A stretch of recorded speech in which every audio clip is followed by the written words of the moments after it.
So just another quick Handheld video on my Hercules DJControl Inpulse T7, because someone asked me for the mapping that I showed parts of on my last video. And that's actually happened, a little bit have happened since then. So let me just demonstrate what I've changed in the mapping, and then I'll link the mapping in the video description so you can go grab it if you need some of this stuff.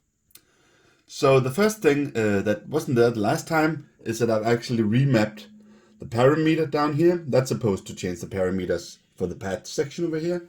So I've remapped the shift of this to do that still.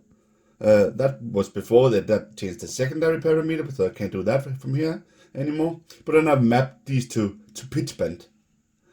Because I find that that's actually, of course you're supposed to do that on the spinning platter. If something's a little off, you drag or you touch the spindle or something like that.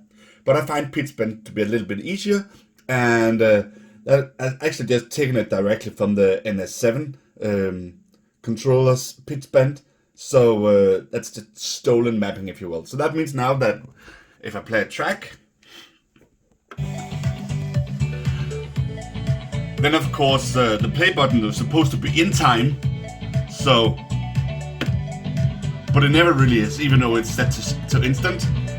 Then instead of doing stuff here, I can pitch bend it down here. So pitch bend a little bit until I get aligned.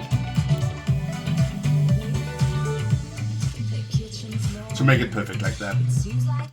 Of course you're supposed to do that here, right? And of course the demo you just saw, you're basically supposed to only bring in one bass at the time. It was just to exaggerate it a little bit.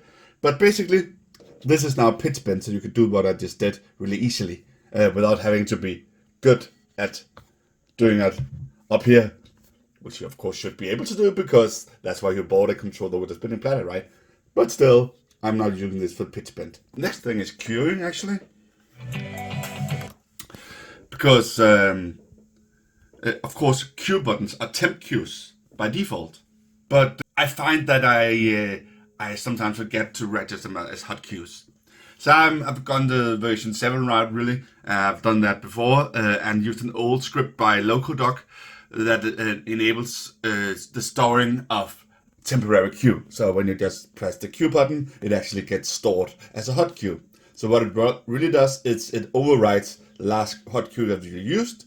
And if you haven't had a hot cue used then it sets the first hot cue. So right now, for instance, up here, if I play my secondary hot cue,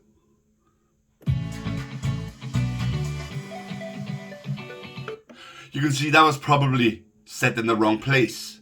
Just do it again. So that's actually probably supposed to be somewhere around here, because that's where the 1 is. So now, because the last hot cue I touched was number 2, I can simply press the cue button.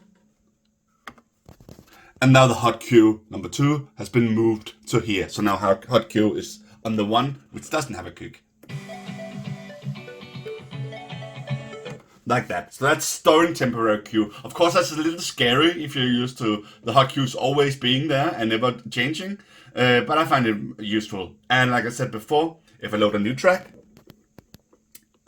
like this one, which doesn't have any hot cues yet, so nothing lights up down here, play it. I say, well, that's actually fine. I just want my first hot cue, like exactly here at the beginning. I can simply press the cue, and it also gets stored as a hot cue.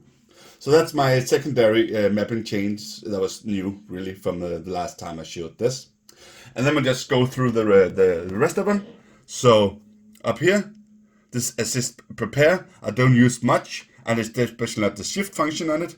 So that's actually now switching between vinyl mode and non-vinyl mode. So of course, when I'm in vinyl mode, the platter spins. But if I'm not in vinyl mode, like if I press shift and this up here, then it doesn't spin anymore, which can be helpful in some situations. So that's my second change. And then of course, like I said, I use pitch reset all the time, so I map that on range, which I rarely use. So now if I play and pitch reset by using the range button lights up also while it's doing it.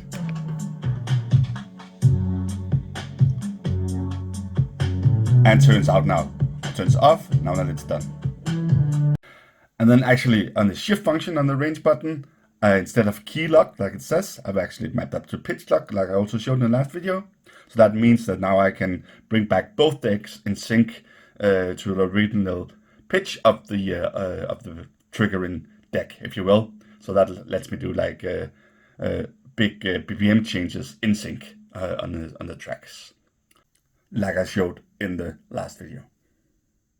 And then something I didn't show in the last video because shift sync before did pitch reset. So now that's kind of left over because I don't need it twice, right? So I remapped that to be the actual range now. So it means that shift sync here changes the pitch range, like you see up here. So that's pretty much the remapping that I've done. And of course, I'm going to link to that in the video description, so you can go grab it yourself and you can take the parts you want, or you can just use all of it if you like. Then the remapping of the actual pad modes down here, but that's not really remapping. That's just reassigning these in Virtual DJ, right?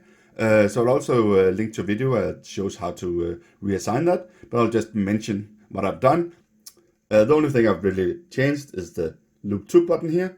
So instead of going through loop roll, which is the default, it goes to my own master pad page. So if I click it, see it changes to the master pad page where I have to do all sorts of weird stuff. I'll link that master pad page in the video description if you want to go look at it, but you can do a lot of weird stuff, right? And then of course I also had to do something with shift. So that is now the loop roll. So that also means that I don't have any loop, auto loop pad page anymore. But that's okay, because say I always use this thing for actual looping. So for instance like this. Let's get it down.